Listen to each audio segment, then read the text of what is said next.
Começa agora um programa que traz tudo sobre o livro mais lido em todos os tempos.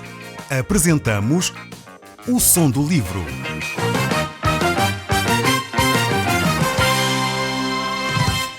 Seja muito bem-vindo. Neste podcast vai encontrar o livro mais conhecido e lido em todo o mundo. Vamos levá-lo numa viagem pela história da humanidade. Este é um audiolivro para si, para a sua família e sociedade em geral. Contextualização e comentários de Paulo Chaveiro. Nós temos olhado para o livro de Mateus. Já estudámos o livro do Gênesis, o primeiro livro da Bíblia, que faz parte da secção maior do Velho Testamento. E agora estamos a olhar para o primeiro livro do Novo Testamento, que é o Evangelho de São Mateus. Nós vimos no primeiro capítulo a genealogia de Jesus, a família de Jesus, digamos assim, a ascendência de Jesus, que Jesus vem da família de Abraão, vem da descendência do rei Davi e por essa razão ele faz parte da descendência real. Ele era o Messias prometido pelos séculos, pelos profetas, e agora estava-se a realizar as profecias, e é exatamente isso que nós queremos analisar hoje. Nós vamos ver no capítulo 2 o cumprimento de uma série de profecias que já haviam sido dadas há séculos por Deus para cada um de nós. O Evangelho de São Mateus foi dado para ser escrito às pessoas que creem em Deus, àqueles que de alguma forma já tinham algum conhecimento da Palavra de Deus. Foi essa a razão pela qual Deus inspirou o Evangelho de São Mateus. Ele foi dirigido em primeiro lugar à nação de Israel. Por essa razão ele mostra a linhagem real da pessoa de Jesus Cristo. Ele mostra como Jesus Cristo era o Messias que estava prometido, era o Messias prometido desde os séculos pelos profetas no Velho Testamento. O nascimento de Jesus, de uma forma milagrosa, aconteceu e nós pudemos ver isso no último programa. Neste programa nós estamos a olhar para o cumprimento de várias profecias e também para o nascimento propriamente dito da pessoa de Jesus Cristo. Vemos como a profecia, por exemplo, de Miqueias, capítulo 5, se concretiza de que Jesus, o Messias, nasceria em Belém da Judeia. E a profecia que foi dada a Oseias, no capítulo 11, verso 1, também é cumprida no Evangelho de São Mateus. Vemos como o nascimento de Jesus cumpre todas as profecias que haviam sido dadas a seu respeito. Diz o texto, quando Israel era menino, eu o amei, e do Egito chamei o meu filho. Hoje nós vamos poder ver como esta profecia se cumpre. Jeremias também tem profecias acerca de Jesus e acerca dos acontecimentos que rodearam o nascimento do Messias. Diz o texto de Jeremias, capítulo 31, assim diz o Senhor, ouve-se um clamor em Ramá, pranto e grande lamento. Era Raquel chorando pelos seus filhos e inconsolável por causa deles, porque já não existem. Vemos como Herodes vai fazer com que isto aconteça. Mas também Isaías 11 tem profecias acerca de Jesus. Do trono de Jessé sairá um rebento, e das suas raízes um renovo. Repousará sobre ele o Espírito do Senhor, o Espírito de sabedoria e de entendimento, o Espírito de conselho e de fortaleza, o Espírito de conhecimento e de temor do Senhor. O Evangelho de São Mateus é um dos evangelhos que mais profecias relata e que mais profecias mostra que estão sendo cumpridas no nascimento de Jesus. Diz assim o texto de Mateus: tendo Jesus nascido em Belém da Judeia, em dias do rei Herodes, eis que vieram magos do Oriente a Jerusalém. Vemos como estes sábios do Oriente vieram a Jerusalém porque tinham visto a manifestação de que nasceria o rei dos judeus.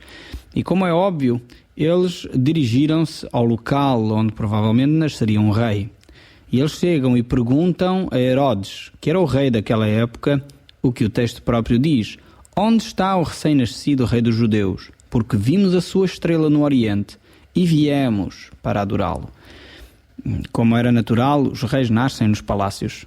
Estes homens que vieram do Oriente vieram para adorar o novo rei e, como tal, dirigiram-se ao Palácio Real, procurando saber onde ele estava. Só que Herodes, de facto, não sabia nada do que estava a passar. Ele era, de facto, o rei que estava ordenado naquela altura, era ele que governava ali a região Mas a linhagem pela qual Jesus iria nascer não era de Herodes, certamente. Jesus iria nascer da linhagem real de Davi, a quem Deus havia prometido que da sua mão não se afastaria o cetro. Davi foi esse homem incrível que seguiu os caminhos de Deus, aos quais a Bíblia diz que ele tinha um coração segundo Deus. Era um homem que procurava viver aquilo que Deus ensinava. Por outro lado, olhamos para este texto e vemos que 3 sábios vieram a Jerusalém. Será que foi isso que nós lemos? Que eram 3 sábios que vieram a Jerusalém? Parece que não. A Bíblia não fala que eram 3 sábios, não fala que eram 3 magos, não diz o número dos magos. Este é talvez um daqueles conhecimentos que nós temos pelas tradições. A Bíblia não comenta se eram 3, se eram 4, se eram 5 ou se eram 6. Muito menos a Bíblia comenta quais eram os seus nomes. A Bíblia simplesmente diz que eram magos que vieram do Oriente, eram reis que vieram para adorar a Jesus Cristo. Não diz que eram 3. Infelizmente, muitas vezes as pessoas sabem mais da história do Natal pelos cartões de Natal do que propriamente pela Bíblia. E é bom que nós olhemos para a Bíblia, ver o que é que a Bíblia diz sobre o nascimento de Jesus Cristo. Talvez nós vamos ficar um pouco perplexos a olhar para este nascimento de Jesus e algumas coisas não coincidem com aquilo que nós sabemos ou achamos saber das tradições do nascimento de Jesus Cristo. Estes reis magos que vieram do Oriente perguntaram a Herodes onde é nascido o rei dos judeus. Eles estavam à procura deste rei. Eles queriam, de facto, adorar a este rei. E este desejo dos magos do Oriente deixou Herodes bem preocupado. Ele não sabia nada sobre o assunto e ele quis saber o que é que se estava a passar. Não com a intenção de ir adorar, como nós já iremos ver mais para a frente, mas com a intenção de acabar com esse rei que poderia vir se opor ao seu trono. Os magos dizem que viram a sua estrela no Oriente, essa estrela que os guiou até Jerusalém. Esta estrela do Oriente, certamente quando eles a viram, ela não estava no Oriente, provavelmente ela estaria no Ocidente. Quem era do Oriente eram os magos, mas eu diria que isto talvez não é a discussão mais importante para ter. Na realidade, não é importante se a estrela era do Oriente ou era vista no Oriente. Creio que o mais importante é que aquela estrela, de facto, era algo especial que Deus estava a usar para levar os magos até Jerusalém. Eles não eram astrólogos, eu creio que eles eram astrónomos. Eles estavam a estudar, de facto, os astros e, de alguma forma, eles puderam ser conduzidos por Deus até Jerusalém. Estes magos eram pessoas interessadas nas coisas da ciência e por essa razão, ao estudar a astronomia, os astros, eles detectaram alguma coisa diferente e puderam seguir essa estrela até chegar a Jerusalém. Talvez estes homens que eram do Oriente conhecessem as profecias de Balaão. Ainda não falámos deste homem profeta, deste profeta Balaão.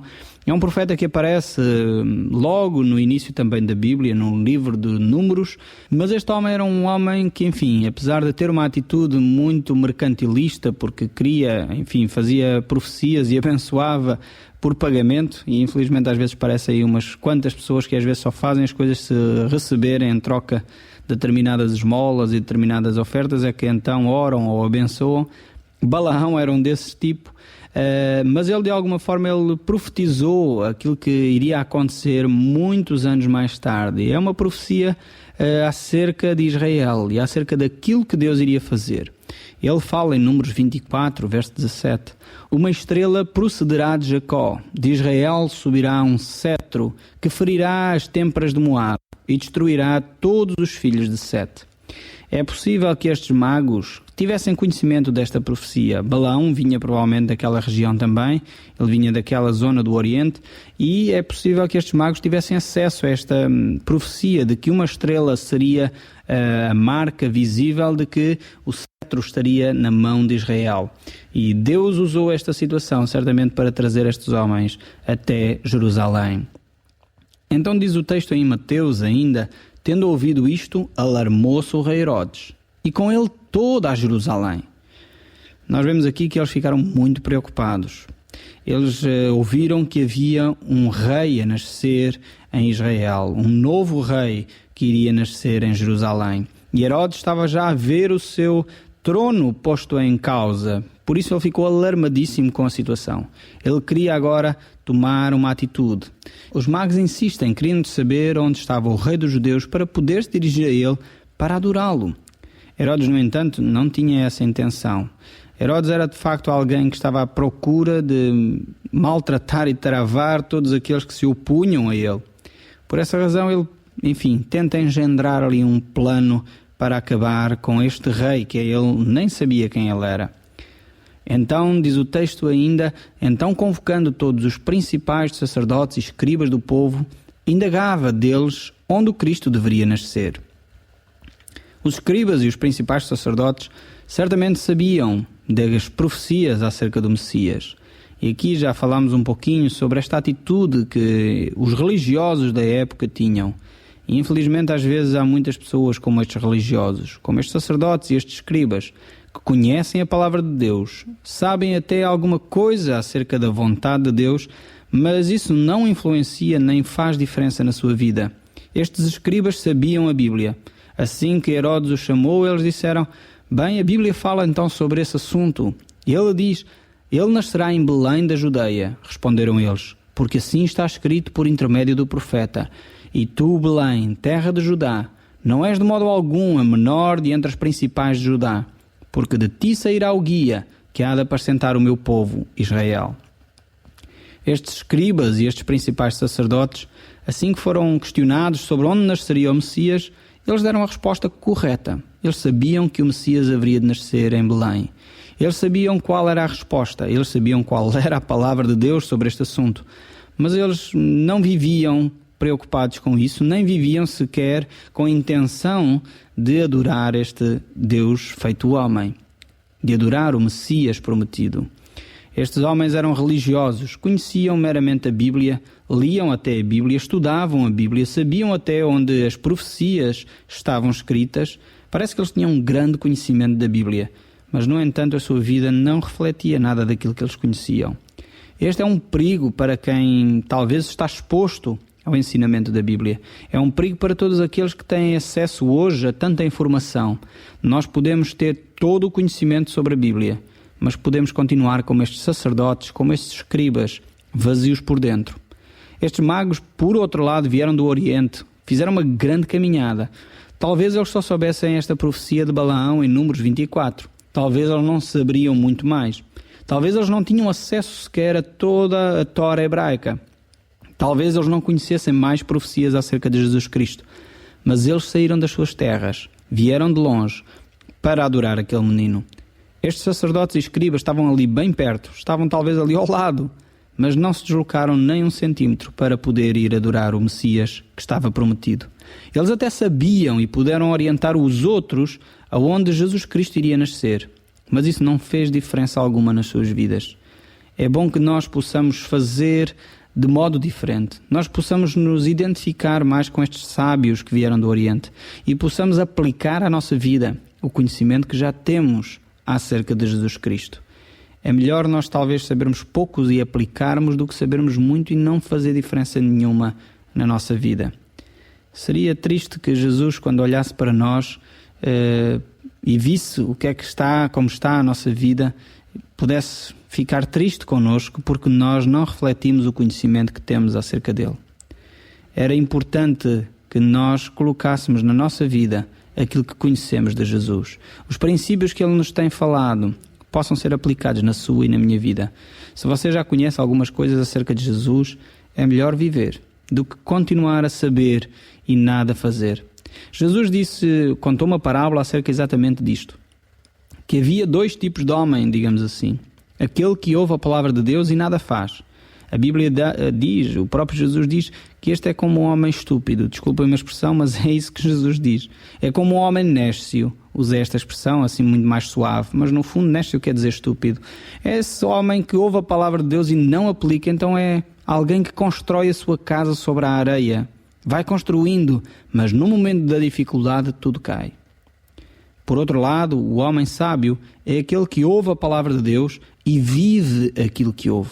Pratica, aplica na sua vida aquilo que ouve. Esse, diz Jesus, é o homem sábio, porque na altura da dificuldade, na altura da provação, ele vai ficar firme. E aquilo que ele construiu irá permanecer. Está nas suas mãos aplicar a palavra de Deus. Está nas suas mãos construir uma casa bem firme e sólida para a sua vida. Está nas suas mãos viver em concordância com o ensino de Jesus Cristo. Estes escribas e sacerdotes sabiam a palavra, mas não viviam.